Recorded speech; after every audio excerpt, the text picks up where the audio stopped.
Welcome to the Ocean Community 50 Under 50 series, presented by the Ocean Community Chamber of Commerce.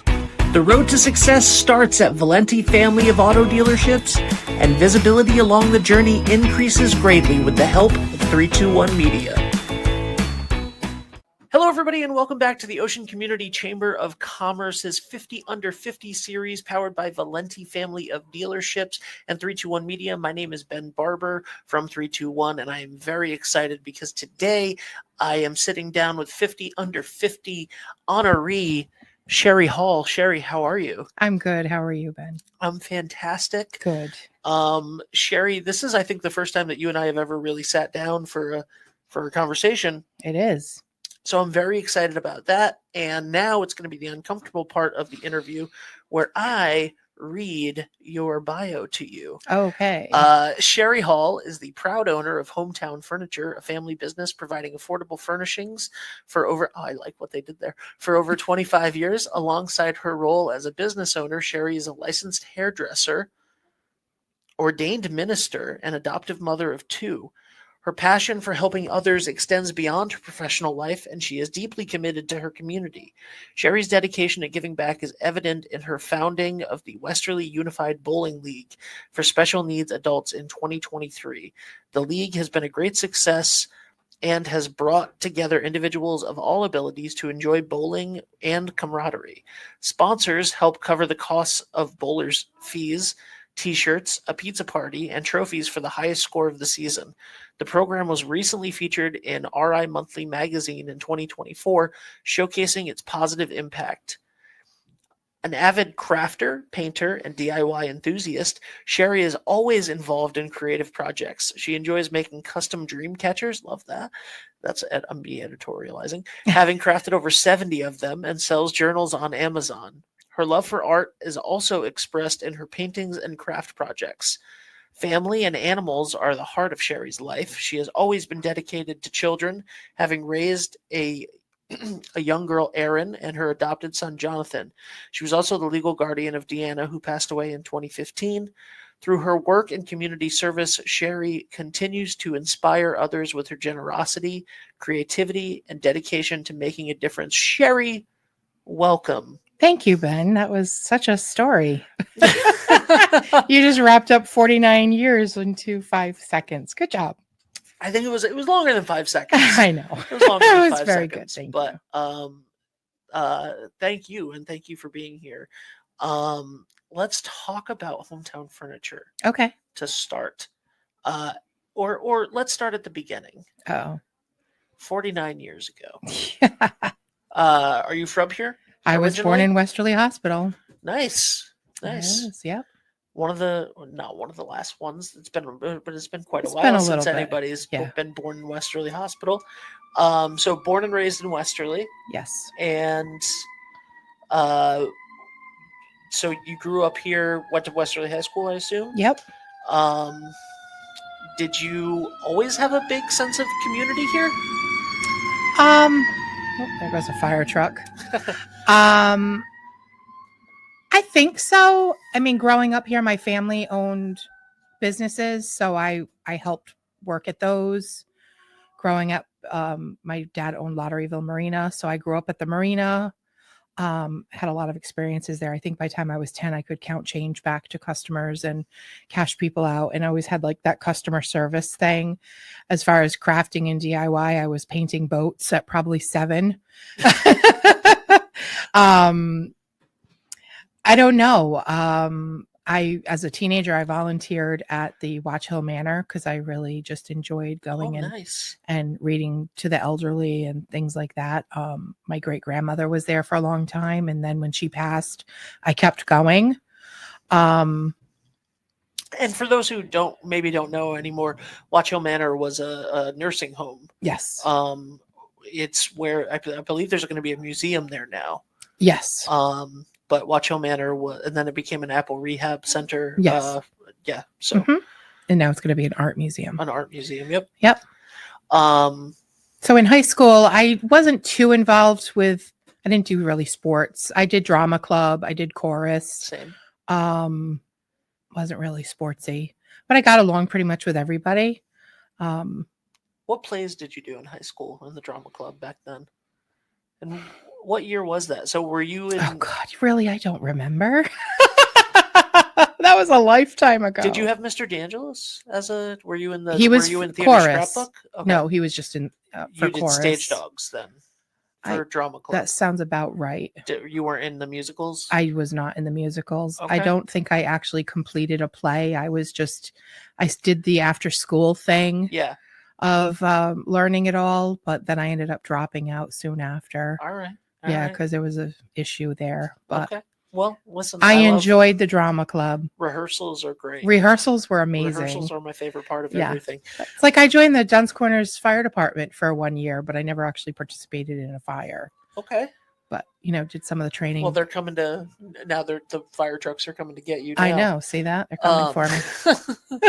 So, I made a lot of friends, basically. so for over half of your life now, Hometown Furniture, which was affordable furnishings. Yes. How did that come to be? Oh, that's such a long story. We got time. Okay, so once I graduated high school, we'll just jump into that. I wanted to be an early education teacher. I wanted to be like a first, second grade school teacher. And so I was volunteering at one of the local schools and doing all that. I started college at Rhode Island College. And then I dropped out because I wanted to get married and have kids and start my life at 19, dumbass. Oh, sorry. Probably fine, shouldn't fine. say that. You're fine. I was just very enthusiastic to start my life and ended up going to hairdressing school because I loved hair and makeup and all that stuff as well forever. So I went to New London Academy, which is now closed as well. Got my degree for Connecticut and Rhode Island, and I started working locally. And then around the time I started to have eczema on my hands and things like that, my mom was in a really bad car accident, and at the time she was running Trash and Treasures on Canal Street, and it was an antique and used furniture store. So she actually broke her back in the accident in Massachusetts. And she asked if I would take over running that business because she just couldn't. So I did. So I kind of stepped in there and took over running that. Did that for a few years. And actually one afternoon, this guy came in and he was a sales rep for a furniture line. And was like, hey, how do you feel about carrying new furniture? And I was like, okay. So we cleared out one of the rooms because Trash and Treasures always had like 4 separate rooms on the first floor. And then the second floor was like one big open room. Mm-hmm. So we cleared out one room and we brought in some new pieces of furniture and they were flying out the door. Of course, we were selling sofas for like $200. Yeah. Because it was also a long time ago, probably 29 years ago. And it just expanded. And then we brought in a mattress line and those were flying out the door. And then my father said, let's expand, and so the building on Main Street had sat vacant for a few years. So he put an offer in on that and we bought it. So we went into partnership. So it's me and my parents. I'm 50%. They're each 25%. And we're an LLC. Of course, I was young.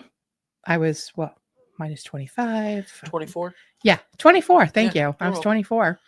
And so they obviously started it per se. I was kind of along for the ride and learning as I went. Sure. Like I remember I never even held a screw gun before, a screwdriver, and now I can build anything. Which my mother says she's so proud of me because she can build a house. She comes from, her father was a very, very well-respected carpenter in North Stonington. So yeah, she was building houses at like 12. I come from a family of hard workers. So anyway, we bought the building and ended up laying all the carpeting ourselves, did all the painting ourselves. And then we started ordering furniture. And then I went to furniture shows all over New England. and you meet new vendors, new companies, and even today, people just sales reps come in constantly trying to sell Right. you stuff. So I'd say I'm signed on with over 30, at least over 30 wholesalers. Wow. So I get a variety of things. And yeah, we started out as affordable furnishings. And the reason why, because back then we had the yellow pages in the phone book. So you wanted to be, So we wanted to be an A because of when you look up furniture, you were the first listed. If the phone book still existed, it does, and it does exist. Yeah. But if the phone book was still like the number one thing, I think that we would be 123 Media instead of 321, just because. Yeah. You wanted to be the first thing. And that was my father's big thing. He's like, pick a name that starts with A. We want to be on the top. Yep. And so that's where affordable came from. Plus, that was kind of our motto. Like we didn't mark up as high as other furniture stores did, and we still don't. Yeah. It's all in markup. It's how much do you want to make, and how much do you think you're going to get? It's pretty much straight across the board, and we don't mark up as high as other places do. My motto has always been, I'd rather sell 100 of them versus 2. Yeah. You know what I mean? It gets your name out there. You're selling products. You're making money. That's what it's about, and not ripping people off. So fast forward 22 years later, I'd say. Yeah. My parents pretty much retired and walked away. And I decided to change the name because I had it with people coming in saying,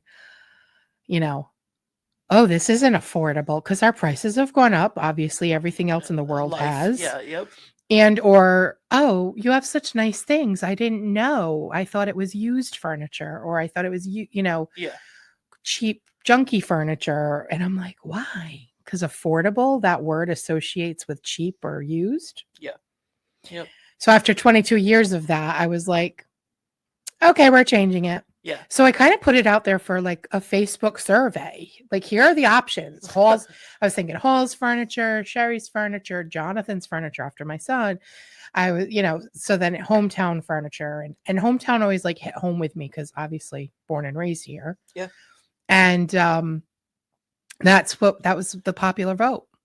And it still gives the same central purpose of affordable furnishing, right? It's your hometown furniture place. You're gonna go and you're gonna be treated well and treated with respect, and not, we're not a big box store. Yeah, you're not gouging it. It's the hometown furniture place. It's fantastic. It's a great name. This is what I tell people too is, yeah, you might save a few dollars and get it somewhere else, or you're going to spend way more than what I'm charging. It doesn't matter. My price is what they are.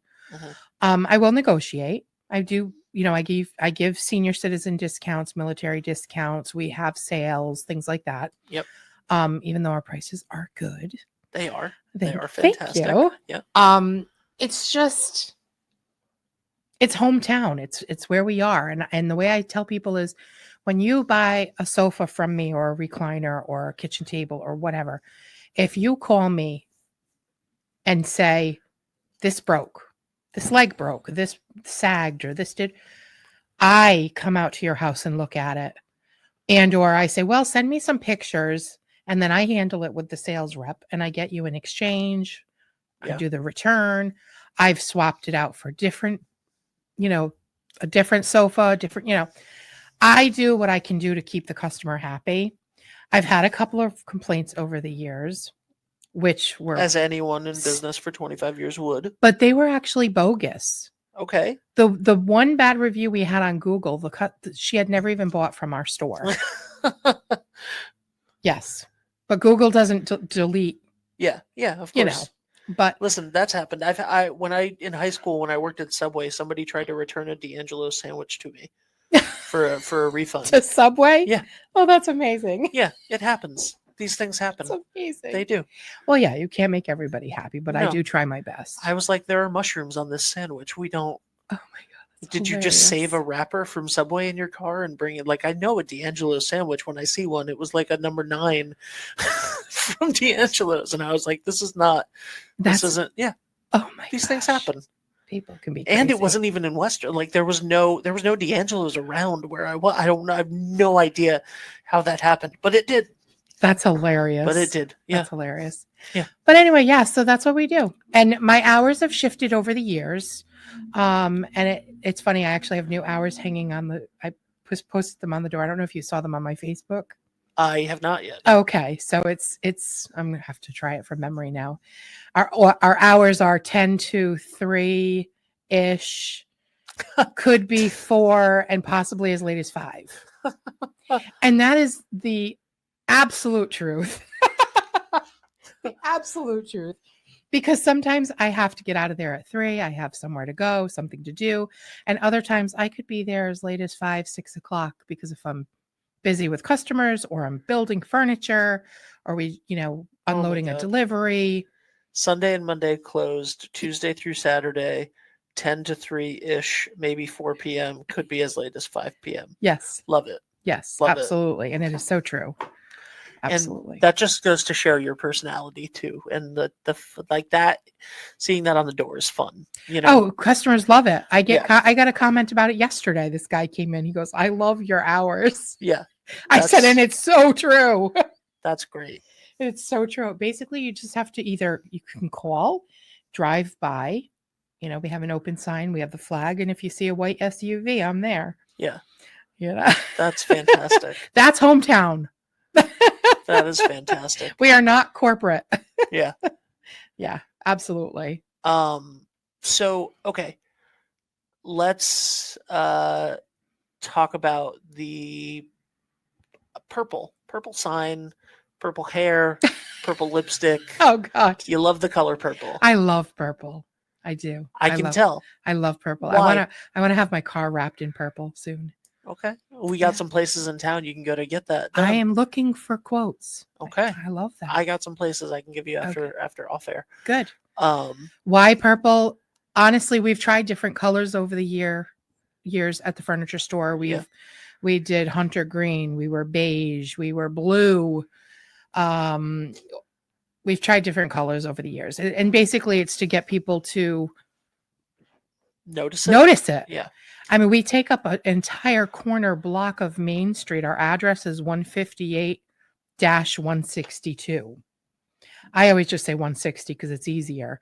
But we take up an entire corner block. It's almost 10,000 square feet. And people still don't see us half the time. I'm like, how do you not see that? So we've tried like the blue and the green and the burgundy. We had a burgundy. The awning that is on there now was burgundy. I painted it purple. Nice.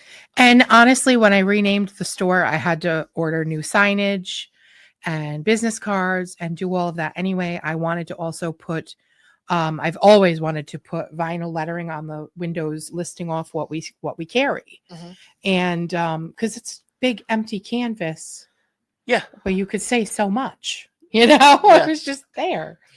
So I hired a local company and they had printed those up for me and installed them. And it's been amazing. And the purple came from basically deliberating on what colors we should go with. I was tending more towards the neutrals to stay kind of calm and quiet and compliant with the town, be simple and quiet. Yeah. And then my mother, I love her so much, said to me, "Sherry, purple is your color. Do purple." And I said, "I can't have a big purple building." Because my mother goes, "Why not?" And so I accented the purple. So it's, I love it. It's accented. And I've gotten a lot of compliments about it. Yeah. I really have. I made it mine is what it is. I made it mine. So. And that's what it should be because it is yours. Especially now after your parents have retired. So let's talk about Unified Bowling League, Westerly's Unified Bowling League. Yes. How did that come to be? Oh my goodness. So Jonathan was my first child. I was married. I got married at 19. And I couldn't have children. I have polycystic ovary syndrome. And so we adopted. 1 month after the furniture store opened, I became a mother. Yes, and he was 3 months old. He had suffered a traumatic brain injury. Oh no. So there has been challenges his entire life. Um, Developmental delays, learning disabilities, and then when he turned 3, he started having seizures. So he has epilepsy. And it's been a long road for that little boy. I call him my forever child because he's 24 and he will always be with me. He's my baby. Can I just say Yes. that it to so to choose to adopt a child that had a traumatic brain injury, Mhm. like just show like you are at 24, right? Like you're a terrific human being. Oh, stop it. And I don't take compliments very well. I know, but I you don't. like that is the that is a difficult thing for a biological parent to do and to choose to love to love that child. And I know that like it's been 24 years. He's your son. He's your forever son. Like that's not like there's no delineation between biological and adoptive. Like There that's never was from the minute I held there him. of course. I think I've always wanted to adopt, even when I was little. Yeah. I always wanted to adopt. My plan was to have 3 kids of my own and then adopt 1 or 2. Yeah. And that didn't pan out, but Yeah. I was so ready to be a mom. That was my number 1 goal in life, was to be a mom. I didn't really care about a career or anything. I wanted to raise kids. I wanted to be a mom, you know? Yeah. And so when Jonathan came along, I knew before I met him. So what happened was, I heard about him and I called and I said, I want this baby. And they said, well, we don't know that he's going to even survive. You know, we don't know what's going on. And I said, okay, well, I'm here. And I kept calling and calling and calling and calling and calling. And basically, all the social workers knew me by name. They knew my voice. They were like, oh, hi, Sherry. So when it came time, they called me. And they came out to the house to do a home visit and basically tell us the details of the events and everything. And I looked at my husband at the time, who was my high school boyfriend. Yeah. And I looked at him and I said, I don't care if you're on board with this or not, I'm doing it. And he was like, okay. And I was like, no, he's mine. This kid is mine. I will spend the rest of my life till the day that I die taking care of him. With or without you or anybody else. I don't care. This is in my heart. This is how strongly I feel about it. And he has always been my number 1 priority. Yeah. When he had seizures, my store was closed. When he's not feeling good, I'm closed. Like, he is above all else. And he still is. That's just how it is. That was from the day that I saw him. Didn't even see him because they wouldn't show me a picture of him because he was too cute. They sent 4 social workers to my house, and which normally they send 1. But there was a lot to explain because he had suffered a lot of injuries. Yeah. And they said they didn't know if he'd ever walk or talk. And I said, I don't care. He's mine. And they said, and then I said, can I see a picture? And they're like, no, we don't want you to make it, an emotional decision. And I said, my decision's already made. And they're like, no, think about it. Like, sleep on it. I'm like, I'm telling you right now, he's mine. Call us tomorrow. I'm like, I'm calling you right now in front of you. Bring him home now. So then I had to wait, obviously, overnight. And I did it. I told my husband at the time, which probably wasn't fair to him, but I said, I'm doing this. Yeah. And he said, okay, and it probably scared him. Sure. But I was ready. I was doing it. Wow. And then, I called the next day, and then 2 weeks later, we had him. like I said, I've known, I have several friends, more than you'd think, honestly, who have children with cerebral palsy or severe autism or some some He has cerebral palsy as yeah well. Yeah. or seizure disorders Yep. or there's one I can't even think of the name of it, but it just her brain wasn't like fully developed. She had Hmm. like a smooth brain instead of the ripples, and like and the parents of these kids, I'm always like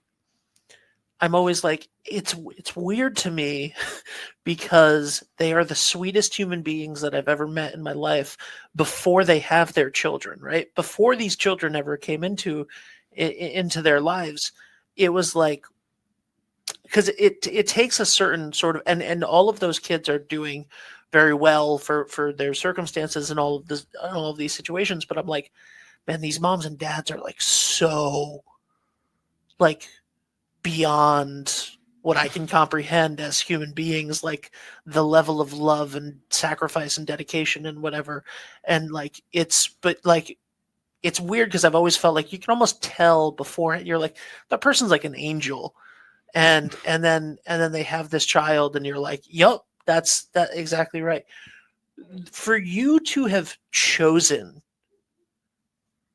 Jonathan Hmm. is something that literally brings tears to my eyes. See, and you're But I not the know that first you're to like, say that, and I don't. there was no choice. There was no choice at all. There was no choice. No. And that just shows how special you are of a person. Stop it. Yes, no, you I are. hate that. You are. And I know that you're like, he's my son and I love him, He and is, that's absolutely. it, and that's the end of the My mom stayed with us several times when Jonathan would have a seizure, and we'd be up in Providence Hospital, and for weeks on end sometimes. yeah. And my mom was my lifeline because I ended up divorced when Jonathan was about 18 months old. So my mom was there to help me through the rest of it. And I remember living in the hospitals, showering there, eating there, all of it.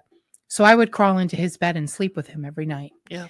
And I remember my mom told me, I don't remember anything, I was asleep, but a nurse came in to take his vitals or whatever in the middle of the night. And my mom was sitting in the chair, and the nurse looked at her and said, wow, the bond that those two have, because we were just wrapped up in each other. He was probably 4 or 5. Yeah. And she's like, it's like she's his mom. Like she gave birth to him. And my mother looked at her and goes, she is his mom. Yeah. She absolutely is his mom. Yeah. And it's funny because he's a witty, sarcastic little shit like me. Yeah. He is so me. I'm sure. And my mother laughs too. She's like, yeah, he is your son. Yeah. Oh, he is your son. So we've determined that it's definitely nurture over nature. Yeah. Because his personality is very spunky. Yeah. And witty and sarcastic. And so as far as the whole he'll never walk or talk or anything like that, that kid walks and he talks. And he will never drive. Yeah. He struggles with reading and writing. He struggles with certain things, attention span. So the TBI, traumatic brain injury, puts him almost into an autistic spectrum. Yeah. So he definitely has sensitivities to crowds of people, loud restaurants, events. He doesn't like being around a lot of people, and especially people he doesn't know. Yeah, I'm with you, buddy. Which was so ironic because he loves bowling. This kid loves bowling. And that's how the league started, honestly, was because I had signed him up into the youth league when he was a kid, because I was on the youth league. Sure. And as a young woman, I did the Monday morning bowling with my mom. And, I remember being like 18, 19, bowling with 40-year-olds on Monday mornings. And I felt like they were so old. And now I'm there and I'm like, I am not old. So anyway, he joined the youth league and he loved it. And so he stayed on that as long as he could. And then basically he aged out of it and couldn't be bowling with the kids anymore because he's a man, Yeah. you know. Yeah. So he joined a regular a mixed league, and wasn't received very well by one of the bowlers, who was probably drinking and Sure. said some nasty things, for not having lane courtesy, waiting his turn, and bowling with bumpers and things like that, Yeah. Yeah. And I wasn't there, thank God, because somebody would have been wearing a bowling ball in their face. Yeah. Which is, again, my son is hilarious because he'll go, Mom, orange isn't your color. You can't go to jail. Oh, amazing. And I Amazing. said, well, luckily Rhode Island's are tan. I'm fine. Wow. Okay. I told you he's very He's witty. great. Yeah. He is. He's very Yeah, witty. that's fantastic. So he quit there. He didn't want to go back anymore. He was very upset about it. He doesn't want to talk about emotions. It's like when my daughter died, he didn't want to talk about it. He just built her a shrine in his bedroom. Yeah. And it's still there 10 years later. But so I called up Joey Tranzu at the Bowling Alley, who I've known for years. And I said, okay, Joey, where would he fit in? Where can Jonathan bowl? Like, what nights are they going to be nice to him?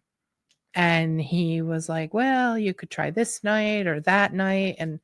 And he's like, but there's like 85 bowlers, or there's this, Yeah. We'll put him somewhere, we want him to bowl, but we got to figure it out. And I said, all right, what do I have to do to just start my own league? And he's like, okay, well, you have to have at least 8 bowlers. And then we would pick a time and a day, and then how many weeks you want to do it for, and da da da. So I said, okay, that's what I'm doing. So I literally put like a Facebook post out there and was like, okay, I'm starting a bowling league. I need bowlers. Who wants to bowl? Yeah. And negotiated with Joey, and we came up with, it was going to be 2 games instead of 3. And it was going to be 3-man teams, 2 to 3-man teams versus like the 4, 5, 6. Yeah. Which now we're up to 4 per team because we Nice. now have 44 bowlers. But anyway, it just blew up. So then Jonathan's old high school teachers, transition teachers, everybody kind of got involved, and they were spreading the word. And so needless to say, we started with 22 bowlers instead of 8. And then I said, well, let's make it like a unified league so that people with disabilities and people without disabilities can bowl, because I want it to be open bowling to anybody that wants to bowl, but they have to be over 18 because he's an adult. Yeah. And he can't bowl on the kids league. So we don't want a bunch of kids running around because he's an adult. Right. And it was all based for him. It was all because of him. And it just exploded. And it has been phenomenal. Wow. We've had families coming from all over. And so some family members want to bowl with them. Others just want to watch. And so we are in I believe our 5th season. I want to say our 5th season. And I didn't plan initially on having sponsors. I believe it was Becky Colucci, I believe, who asked if we needed a sponsor. And I said, well, what do you mean? I don't know.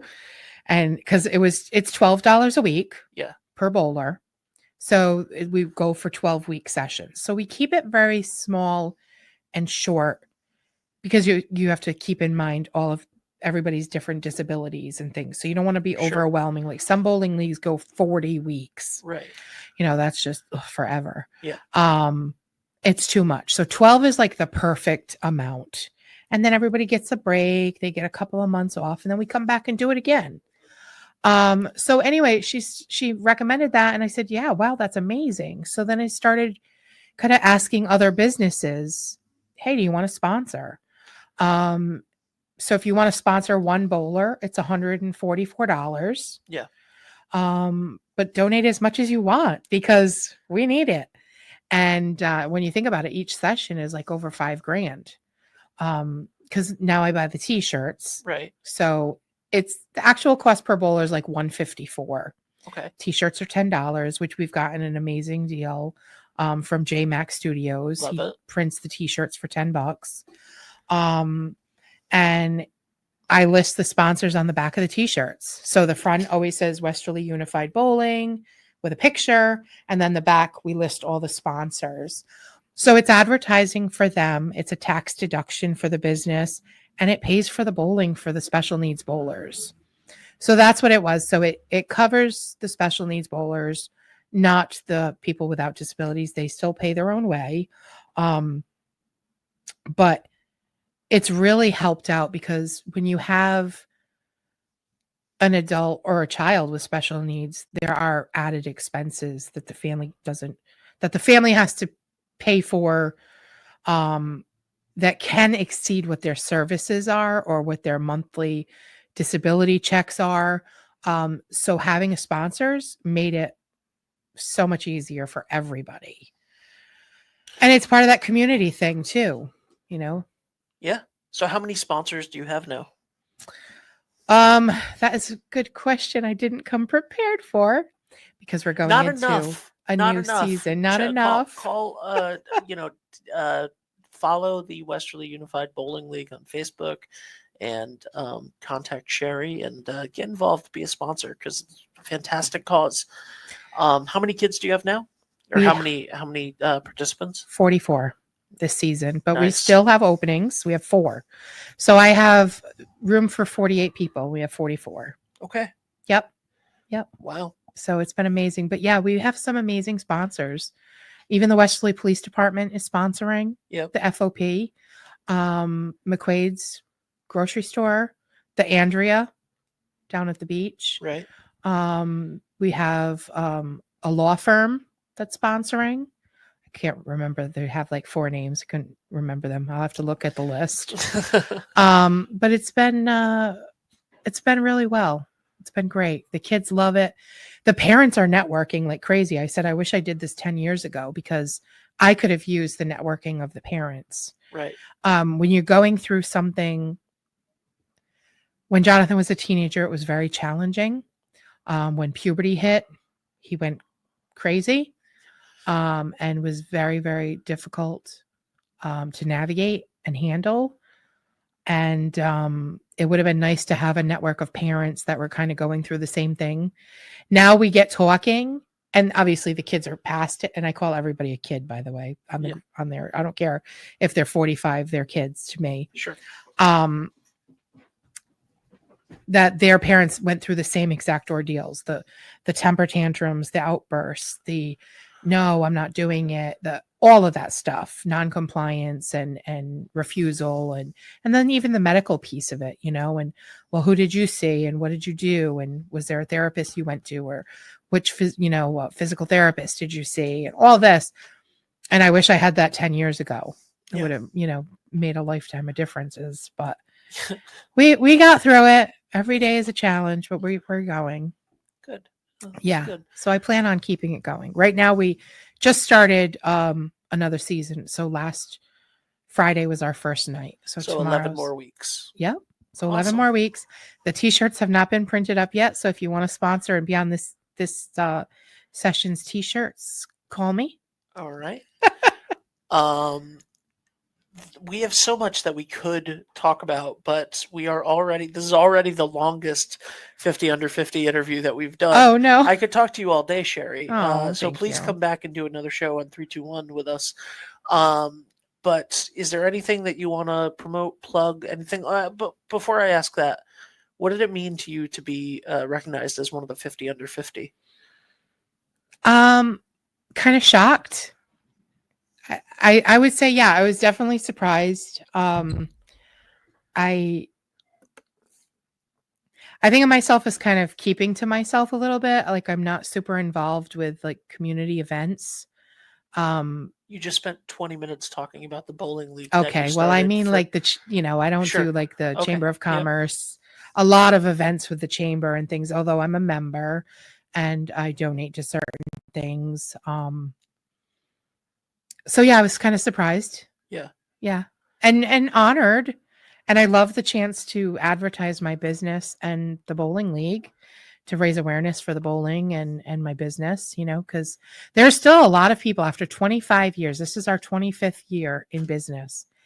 There is still a huge percentage of people that haven't walked through my door. Yep. And that baffles me. Well, we got to change that, Sherry. Absolutely. Affordable Furnishings, 160 Main Street, we'll call it. Yes. 160 Main Street. And they are open Tuesday through Saturday, 10 to 3-ish, maybe 4, sometimes 5. Absolutely. And it's hometown furniture now. Did I say affordable furnishings? You said affordable furnishings. Jeez, throw me out that window behind you. But we literally are still Affordable Furnishings LLC doing business as Hometown Furniture. Check out Hometown Furniture. You're not going to miss it. Just drive down Main Street. It's the purple building. It is. And go in and see the wonderful woman with the purple hair. Sherry, you're amazing. Thank you so much. Thank you, Ben. We have been talking. I mean, it's been 40 minutes on the air. You and I have been talking for over an hour because we were speaking a lot before. And thank you very much for your kind words before that. And Absolutely. And sort of going through going through some of the other stuff. And you're an incredible human being. You are. There's so much more that we could talk about, but we'll save that for a part 2 on 321. Okay. Thank you so much, guys. Go check out Hometown Furniture, 160 Main Street in downtown Westerly. Is it down? I mean, I would still consider that downtown, right? It's on Main Street. It's on Main Street. Main Street. You know, that's on Main Street. Go check it out. We're across from Watch Hill Outfitters and the gas station. Awesome. Yeah. Cool. Thank you so much, Sherry. Thank you, Ben. It was so nice to meet you. You as well. And guys, we will talk to you soon. We will be back. Thank you for sponsoring this show, Valenti Family of Dealerships and 321 Media. We'll be back next time with more 50 Under 50 with the Ocean Community Chamber of Commerce. Bye for now.